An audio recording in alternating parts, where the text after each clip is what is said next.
அடிப்படை தேவைகளுக்கு இலவசம் வேணும். இப்ப நான் தான் சொன்ன மருத்துவமனைனா அது எல்லாருக்கும் மருத்துவம் இலவசமா கிடைக்கணும். அது ஒரு அடிப்படை தேவை. அதே மாதிரி இப்ப சொன்ன மிக்சி கிரைண்டர்லாம் இப்ப லேப்டாப் கூட என்ன பண்ணாங்கன்னா இப்ப தேர்ட் இயருக்கு தான் முதல்ல கொடுத்தாங்க. ஏன்னா அவங்களுக்கு தான் இப்ப ஓட்டு உரிமை வர்றதுனால ஓட்டு வாங்கணுன்றதுக்காக தான் லேப்டாப் கொடுத்தாங்க. பாத்தீங்களா பாலிடிக்ஸ் கலந்துட்டாப்ல, பால்ல டிகாஷன் கலக்குற மாதிரி பாலிடிக்ஸ் கலக்குறாரு. அதனால தான் லேப்டாப் கொடுத்தாங்க. அதுக்கப்புறம் செகண்ட் இயர் அதுக்கப்புறம் கொஞ்சம் மாணவர்கள்லாம் கேட்க தான் மறுபடியும் செகண்ட் இயர்ஸ் கொடுக்கலாம்னு செகண்ட் இயர்ஸுக்கும் கொடுத்தாங்க.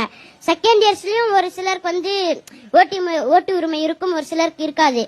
அதாவது இப்ப இலவசமா லேப்டாப் கொடுத்தது ஓட்டுக்காக தான் எனக்கு தோணுது. சரி, என்ன இலவசங்கள் வேணுமா வேணாமா?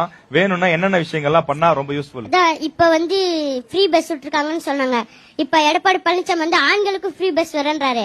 இப்ப ஆண்கள் தான் காசு கொடுத்து டிக்கெட் வாங்கிட்டு போறாங்க. இப்ப ஆண்களும் இது பண்றா அவங்க சொன்ன மாதிரி அந்த டீசல் போறதால எங்க எடுப்பாங்க?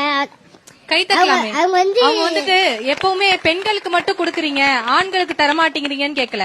பெண்களுக்கு கொடுத்திருக்கீங்க, சாரி பெண்களுக்கு கொடுத்திருக்கீங்க, ஆண்களுக்கு கொடுக்கறீங்க. அப்ப நீங்க உங்களோட செலவுக்கு எங்க போவீங்க அப்படின்றத கேக்குறாங்க.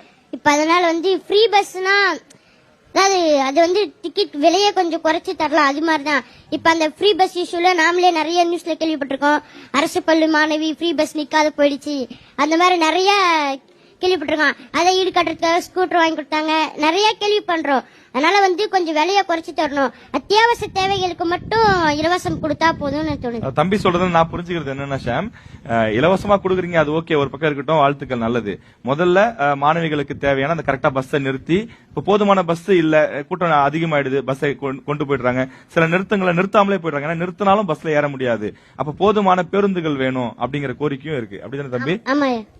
வாங்க, ரொம்ப சூப்பரா பேசுறீங்க, ரொம்ப நல்லா பேசுறீங்க. உங்க கருத்து எல்லாத்தையும் நான் ஏத்துக்கிட்டேன்னு நான் சொல்ல வரல, ஆனா உங்களுக்குள்ள ஒரு புரிதல் இருக்கு, நல்லா தெளிவா பேசுறீங்க, பார்வை இருக்கு, ஆழமான பார்வை தம்பிக்கு இருக்கிறது.